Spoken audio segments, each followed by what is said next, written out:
A viral chant is taking over Celtic Park. Nottingham Forest are still plotting their move for Arne Engels, and there's injury concern ahead of a massive weekend.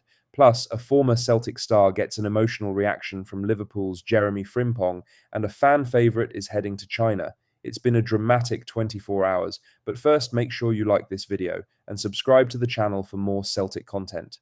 Celtic's win over Livingston wasn't the prettiest thing to watch on the pitch, which is why some supporters' attention turned to a new chant that could be heard echoing around the stands.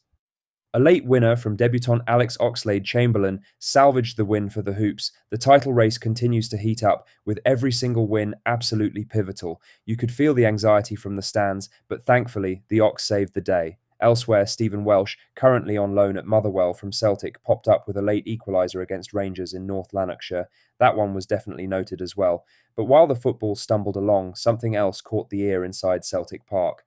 A familiar tune started rolling around the stands. Anyone who remembers Odsonne Edouard's chant knew it straight away.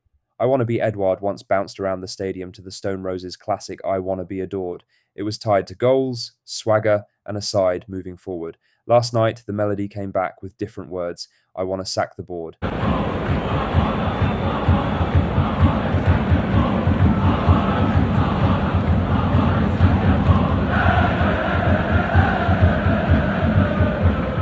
It was loud enough to be noticed, clear enough to understand, and it has since gone viral through Celtic fan media channels. There has been a disconnect all season between sections of the support and the Celtic hierarchy. The Dundee boycott was not subtle. It was organised, visible, and impossible to ignore. Supporters are not arguing about a missed pass or a bad substitution. The frustration runs much deeper than that. A meeting is scheduled between the Celtic Fans Collective and interim chairman Brian Wilson. The stated aim is better communication between the board and the support. That will not fix everything overnight. It will not magically restore trust or repair every grievance, but it is at least an acknowledgement that something needs to be addressed. On a night when Celtic needed a late goal to steady the nerves, the soundtrack told its own story. 3 points were secured. The wider mood remains unsettled. Now, for the main story as, Nottingham Forest still have Celtic star Arne Engels on their shortlist of midfield targets. The Premier League outfit are plotting another move for Engels in the summer after they saw 3 last-minute bids rejected by Celtic on deadline day this winter. Nottingham Forest still have the Belgian firmly on their radar as a long-term target, but sources say they would be unlikely to be able to make a concrete move for him if they were relegated to the Championship at the end of the season. Football Insider revealed last week that Celtic rejected a £25 million Forest offer for Engels due to the timing of their advancements, and they could yet escape a sale once again in the summer, with Sean Dyche's side just 3 points clear of the relegation zone at the moment. Celtic are under no pressure to sell Arne Engels this summer. Football Insider revealed at the end of January that Engels will not push to leave Celtic in the immediate future, as he remains happy and content with his role at Celtic Park. His club faced late pressure during the winter window with lucrative offers put on the table, but they stood firm as they continued to try and push to retain their Scottish Premiership title. Forest's interest could re-emerge in the summer if they can retain their top-flight status for another year, but the boys are in a strong position regarding the 22-year-old's long-term future. Engels is under contract in Glasgow until the summer of 2028, and that will give Celtic crucial power to ensure that they can secure a beneficial fee if they ultimately have to sanction a sale.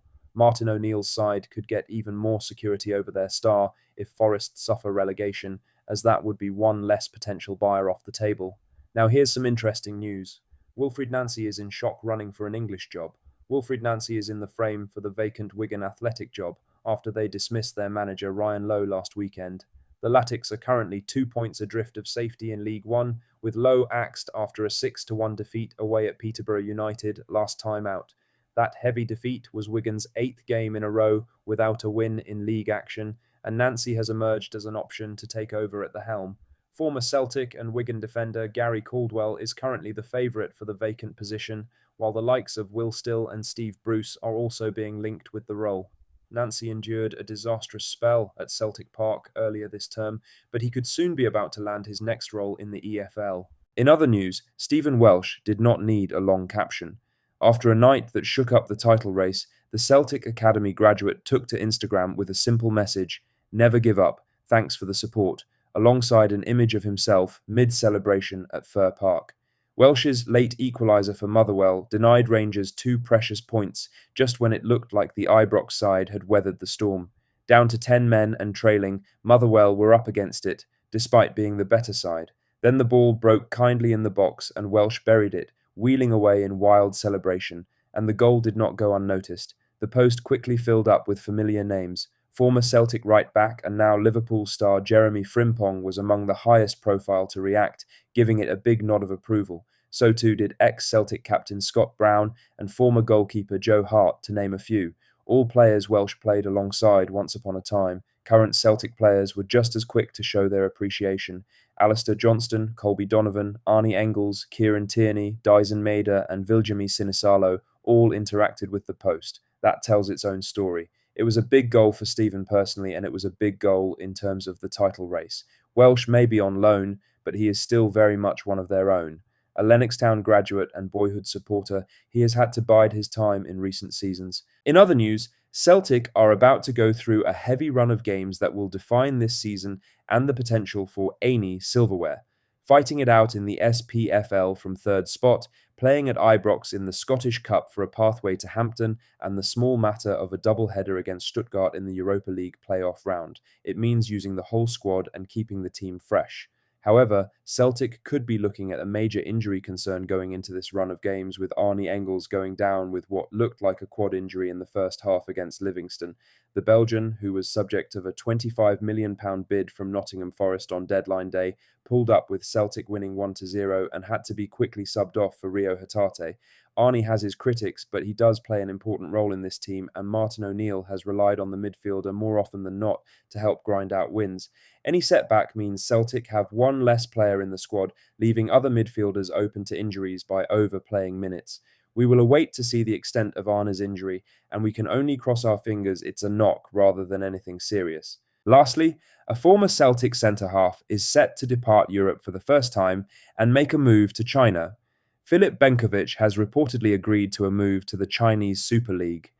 The 28-year-old spent a season on loan at Celtic under Brendan Rodgers during the Irishman's first spell in charge.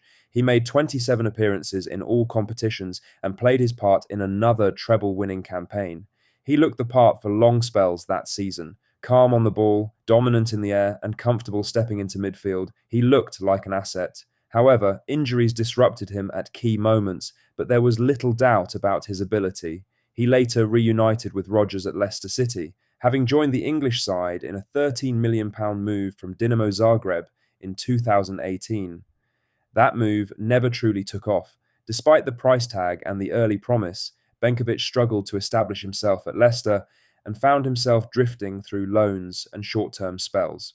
That's all the latest Celtic news for today. Make sure to hit that like button, subscribe if you haven't already, and drop a comment below with your thoughts. I'll see you in the next one. Hail, hail.